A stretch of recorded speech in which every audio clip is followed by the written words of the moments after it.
இன்றைக்கி நம்ம பார்க்க போகிறது வந்து லென்ஸ் விதி. ஜெர்மன் இயற்பியலாளர் ஹென்ரிச் லென்ஸ் மின்காந்த தூண்டலை பற்றிய தொடர்ச்சியான ஆய்வுகளை மேற்கொண்டு தூண்டப்பட்ட மின்னோட்டத்தின் திசையை தீர்மானிக்க ஒரு விதியை உருவாக்கினார். இந்த விதி லென்ஸ் விதி என அழைக்கப்படுகிறது. அதாவது மைக்கேல் ஃபாரடே வந்து மின்காந்த தூண்டலை கண்டுபிடிச்சிருப்பார். காந்தப்பாய மாற்றத்தின் பொழுது அங்கே மின்னோட்டமானது தூண்டப்படுகிறது அப்படிங்கிற கான்செப்டை அவருடைய 2 சோதனையில் சொல்லியிருப்பார். அப்படி அங்கே உருவாகக்கூடிய அந்த தூண்டப்பட்ட மின்னோட்டம் பார்த்திங்கன்னா அவற்றினுடைய திசை எவ்வாறு அமைகிறது அப்படிங்கிறத லென்ஸ் விதியிலேருந்து நாம் பார்க்கலாம். ஸோ லென்ஸ் விதிப்படி தூண்டப்பட்ட மின்னோட்டத்தின் திசையானது அதன் உருவாக்கத்திற்கு காரணமானதை எப்பொழுதும் எதிர்க்கும் விதத்தில் அமையும். இப்போ இங்கே பார்த்தோம்னா தூண்டப்பட்ட மின்னோட்டம் எவ்வாறு உருவாகுது? காந்தப்பாய மாற்றம் ஏற்படும். அதாவது ஒரு குறிப்பிட்ட பரப்பில் காந்தப்பாய மாற்றம் ஏற்படும் பொழுது அங்கே தூண்டப்பட்ட மின்னோட்டம் உருவாகுது.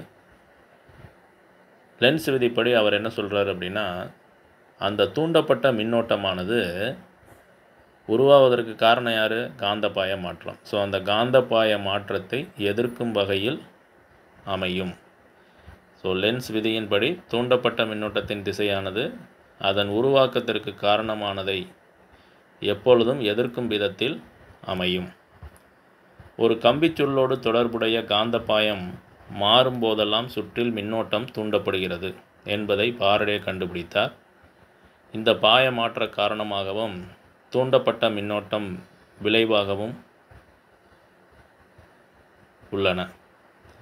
விளைவானது எப்பொழுதும் காரணத்தை எதிர்க்கும் என லென்ஸ் விதி கூறுகிறது. எனவே தூண்டப்பட்ட மின்னோட்டம் காந்தப்பாய மாற்றத்தை எதிர்க்கக்கூடிய திசையில் பாய வேண்டும். இது அண்டர்லைன் பண்ணிக்கங்க. தூண்டப்பட்ட மின்னோட்டம் காந்தப்பாய மாற்றத்தை எதிர்க்கக்கூடிய திசையில் பாய ஆரம்பிக்கும். அதாவது காந்தப்பாய மாற்றம் அதிகரிக்கும் பொழுது, காந்தப்பாய மாற்றம் ஏற்படும் பொழுது தூண்டப்பட்ட மின்னோட்டம் உருவாகுது. அந்த தூண்டப்பட்ட மின்னோட்டமானது காந்தப்பாய மாற்றம் அதிகரிப்பதை தடுக்கும் அல்லது காந்தப்பாய மாற்றம் குறைவதை எதிர்க்கும். மாற்றி மாற்றி என்ன செய்யும் அப்படின்னா காந்தப்பாய மாற்றத்தின் மாறுபடுவதை எதிர்த்துக்கிட்டே இருக்கும். ஸோ ஃபாரடே விதியுடன் லென்ஸ் விதியை இணைத்து சமன்பாடு 4.2 பின்வருமாறு மாற்றி எழுதப்படுகிறது. So epsilon equal minus d n by p by dt. அங்கே நம்ம இந்த மைனஸ் கொடுத்துருக்க மாட்டாங்க. ஸோ இங்கே லென்ஸ் விதியில் ஒரு மைனஸ் கண்டிப்பாக கொடுத்துருப்போம். அந்த மைனஸ் அப்படிங்கிறது அவற்றை எதிர்க்கக்கூடிய திசை. இந்த சமன்பாட்டில் உள்ள எதிர்க்குறியானது தூண்டப்பட்ட மின்னியக்கு விசையின் திசை காந்தப்பாய மாறுதலை எதிர்க்கும் வகையில் அமையும் என்பதை குறிக்கிறது. ஸோ லென்ஸ் விதியை புரிந்து கொள்ள நாம் 2 காட்சி விளக்கங்களை கருதி அவற்றின் மூலம் சுற்றில் தூண்டப்பட்ட மின்னோட்டத்தின் திசையை காணலாம். காட்சி விளக்கம் 1. படம் 1 ஆ 1 2 படம் கொடுத்துருக்காங்க. அதில் ஆ படத்தை பாருங்கள். காந்தப்புலம் பார்த்திங்கன்னா காந்தப்புலம் கொடுத்துருக்காங்க.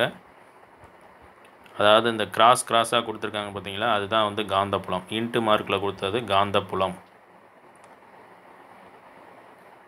அதில் ஏபிசிடி அப்படிங்கிற ஒரு தளம் எடுக்கிறாங்க. இப்போ ஃபஸ்ட்டு படத்தை பாருங்கள். ஒரு சீரான காந்தப்புலத்தை கருதுக. அந்த புலக்கோடுகள் தாளின் தளத்திற்கு செங்குத்தாகவும் உள்நோக்கியும் உள்ளன. நமக்கு அங்கே கொடுத்துருப்பாங்க உட்புறமாக அப்படின்னு சொல்லி. காந்தப்புலத்திற்கு செங்குத்தாக உள்புறமாக இருக்கும். தாளின் தளத்திற்கு புலக்கோடுகள் தாளின் தளத்திற்கு செங்குத்தாகவும் உள்நோக்கியும் உள்ளன. குறுக்கு கோடுகளால் குறிக்கப்பட்டுள்ளன கிராஸ் மார்க்கில். புலத்திற்கு செங்குத்தாக உள்ளவாறு ஒரு செவ்வக உலோக சட்டம் ஏபிசிடி காந்தப்புலத்தில் வைக்கப்படுகிறது.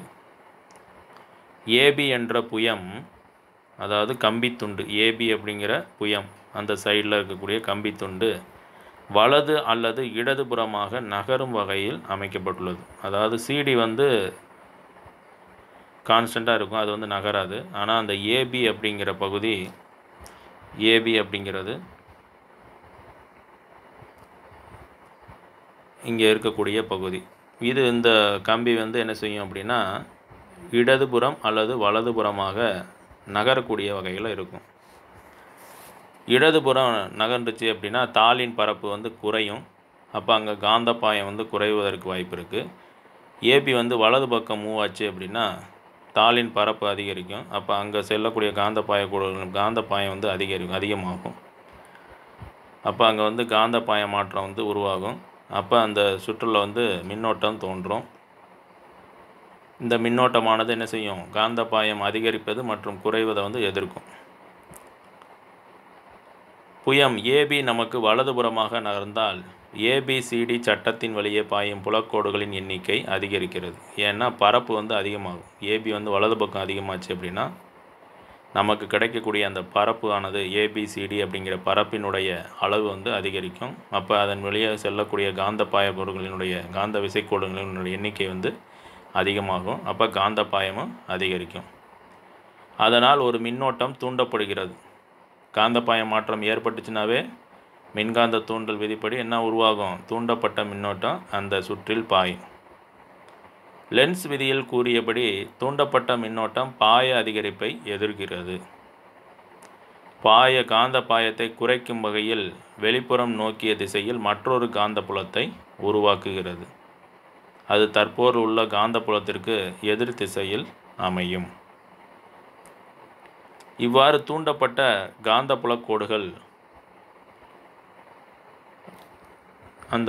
தூண்டப்பட்ட காந்தப்புலக் கோடுகள்னு சொல்கிற பார்த்தீங்கன்னா அது 2வது படத்தில் வந்து பாருங்கள். இவ்வாறு தூண்டப்பட்ட காந்தப்புலக் கோடுகள் படம் 4.51 ஆவணா படத்தில் சிவப்பு நிற வட்டங்களால் குறிக்கப்பட்டுள்ளன. வலக்கை பெருவிரல் விதியை பயன்படுத்தி தூண்டப்பட்ட காந்தப்புலத்தின் திசையிலிருந்து மின்னோட்டத்தின் திசை இடஞ்சுழியாக உள்ளதை அறியலாம். மேலே அம்புக்குறி படம் போட்டிருப்பாங்க. அதாவது மின்னோட்டம் எந்த டைரக்ஷனில் உருவாகுது அப்படின்னா ஏடிசிபி அப்படின்னு இடஞ்சுழியான டைரக்ஷனில் மின்னோட்டம் வந்து தூண்டப்படுது.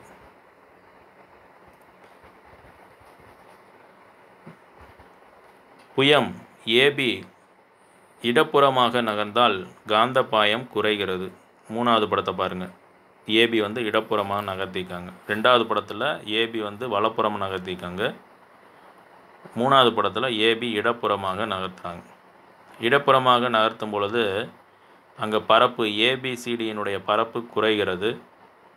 அதனால் தூண்டப்பட்ட மின்னோட்டமானது காந்தப்பாயத்தை அதிகரிக்கும் வகையில், அதாவது உள்நோக்கிய திசையில் காந்தப்புலத்தை சிவப்பு நிற குறுக்கு கோடுகள் உருவாக்குகின்றன. அது ஏற்கனவே உள்ள காந்தப்புலத்தின் திசையில் அமையும். ஏற்கனவே வந்து ஏன் இன்ட்டு மார்க் போட்டிருக்காங்க அப்படின்னா காந்தப்புலம் ஏற்கனவே எந்த டைரக்ஷனில் இருக்கோ அதே டைரக்ஷனில் இருக்குது.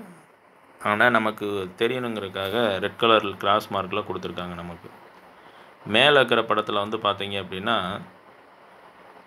வட்டங்களில் கொடுத்துருப்பாங்க. இதில் வந்து நமக்கு அதே டைரக்ஷன் அப்படிங்கிறதுனால காந்தப்புலத்தின் திசையிலேயே அமையும். எனவே தூண்டப்பட்ட மின்னோட்டத்தால் பாயக்குறைவு எதிர்க்கப்படுகிறது. அதாவது குறையவும் கூடாது, அதிகரிக்கவும் கூடாது. அதுதான் வந்து பார்த்தீங்க அப்படின்னா இப்போ இதில் 2வது படத்தில் காந்தப்பாயம் அதிகரிப்பதை எதிர்க்கும். 3வது படத்தில் காந்தப்பாயம் குறையிறத எதிர்க்கும். அதுதான் லென்ஸ் விதிப்படி நம்ம அங்கே உருவாகக்கூடிய தூண்டப்பட்ட மின்னோட்டத்தினால் ஏற்படக்கூடிய. அப்போ அங்கே மின்னோட்டத்தை வந்து பாருங்கள், மின்னோட்டம் எப்படி உருவாகுது? ஏபிசிடி வலஞ்சுழியாக வந்து உருவாகுது. 2வது படத்தில் வந்து மின்னோட்டம் வந்து இடஞ்சுழியான டைரக்ஷனில் கொடுத்துருப்பாங்க, ஏடிசிபின்னு இருக்கும்.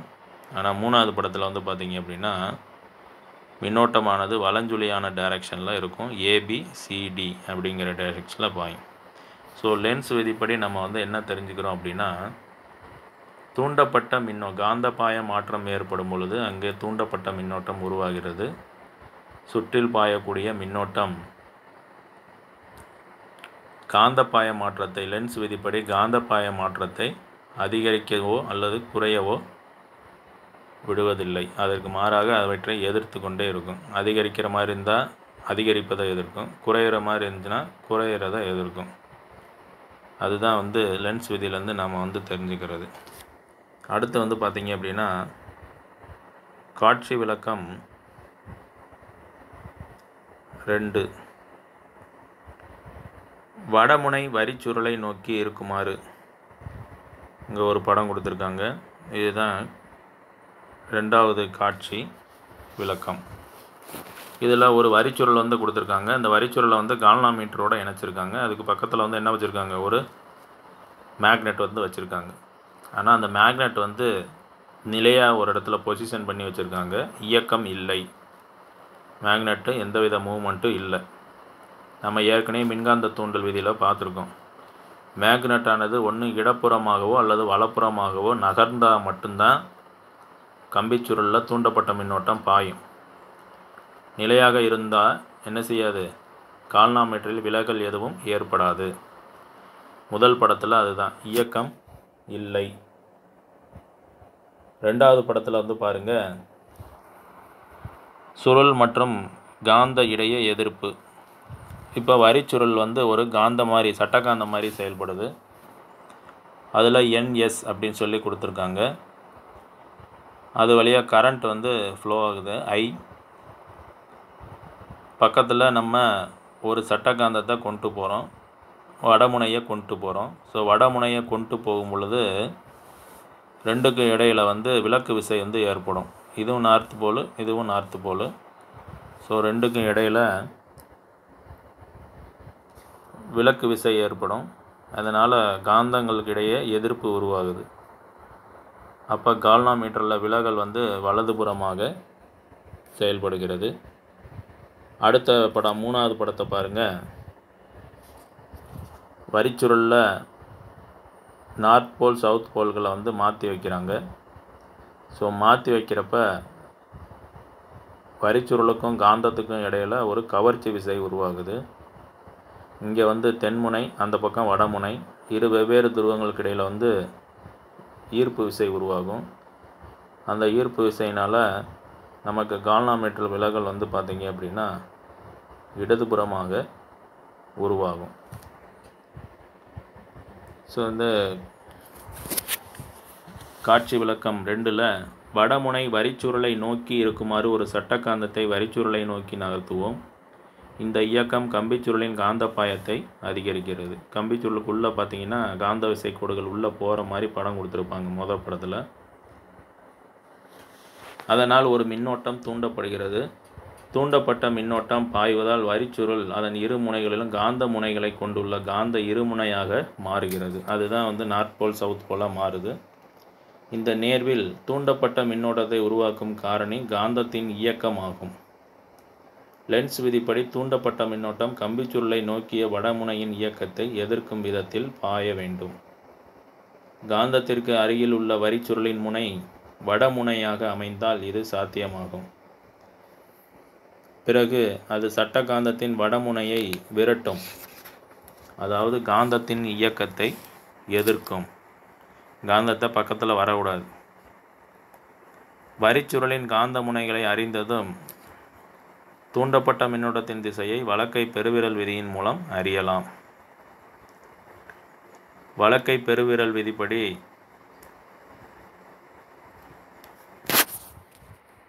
பெருவிரல், ஆள்காட்டி விரல், நடுவிரல் மூன்றையும் ஒன்று கொண்டு செங்குத்தாக வைத்து கொண்டால் நடுவிரலானது தூண்டப்பட்ட மின்னோட்டத்தின் திசையையும் ஆள்காட்டி விரலானது காந்த புலத்தின் திசையையும் குறிப்பதாக கொண்டால் பெருவிரலானது கடத்தி இயங்கும் திசையை குறிக்கிறது. ஏற்கனவே ஃப்ளெமிங்கின் இடக்கை விதிக்கு வந்து எக்ஸ்பிளைன் கொடுத்துருப்பேன். அதே மாதிரி தான் இப்போ வலக்கை விதி வந்து பார்க்கணும். இந்த ஃப்ளெமிங்கின் இடக்கை விதி மற்றும் வலக்கை விதியில் ரெண்டுலேயுமே ஒரே கான்செப்ட் தான். என்ன அப்படின்னா, இந்த நடுவிரல் மட்டும் ஃப்ளெமிங்கின் இடக்கை விதியில் நடுவிரலானது மின்னோட்டத்தின் திசையை குறிக்கும். ஃப்ளெமிங்கின் வலக்கை விதியில் நடுவிரலானது தூண்டப்பட்ட மின்னோட்டத்தின் திசையை குறிக்கும். மற்றபடி ஆள்காட்டி விரலானது காந்தப்புலத்தின் திசையையும் பெருவிரலானது கடத்தி நகரும் திசையையும் குறிக்கும். இதில் ரெண்டில் வந்து இதுதான் முக்கியம். ஃப்ளெமிங்கின் இடக்கை விதியில் நடுவிரல் மின்னோட்டத்தின் திசையையும், ஆள்காட்டி விரல் ஃப்ளெமிங்கின் வலக்கை இதில் நடுவிரலானது தூண்டப்பட்ட மின்னோட்டத்தின் திசையையும் குறிக்கிறது. இதுதான் வந்து ஃப்ளெமிங்கினுடைய வலக்கை பெருவிரல் விதி. சட்ட காந்தத்தை வெளிப்புறமாக நகர்த்தினால் அருகில் உள்ள வரிச்சுருள் முனை தென்முனையாக அமையும். இது சட்ட காந்தத்தின் வடமுனையை கவர்ந்து இழுத்து காந்தத்தின் விலகிச் செல்லுமாறு இயக்கத்தை எதிர்க்கிறது. அதாவது இந்த ரெண்டு இதுலேருந்து என்ன கான்செப்ட் அப்படின்னா, காந்தத்தை வரிச்சுருளை நோக்கி கொண்டு போனோம் அப்படின்னா வரிச்சுருள் வந்து தென்முனையாக மாறி வடமுனையாக மாறி காந்தத்தை பக்கத்தில் வர விடாமல் எதிர்க்கும். காந்தத்தை வெளிநோக்கி இழுத்தோம் அப்படின்னா வரிச்சுருள் வந்து தென்முனையாக மாறி வெளியில் அந்த காந்தமானது நகர்வதை எதிர்த்து அதை அட்ராக்டிவ் ஃபோர்ஸால் அதை தன்னை நோக்கி இழுக்கிற மாதிரி இருக்கும். அப்போ வெளியிலையும் போக விடாது, உள்ளேயும் பக்கத்துலையும் வர விடாது.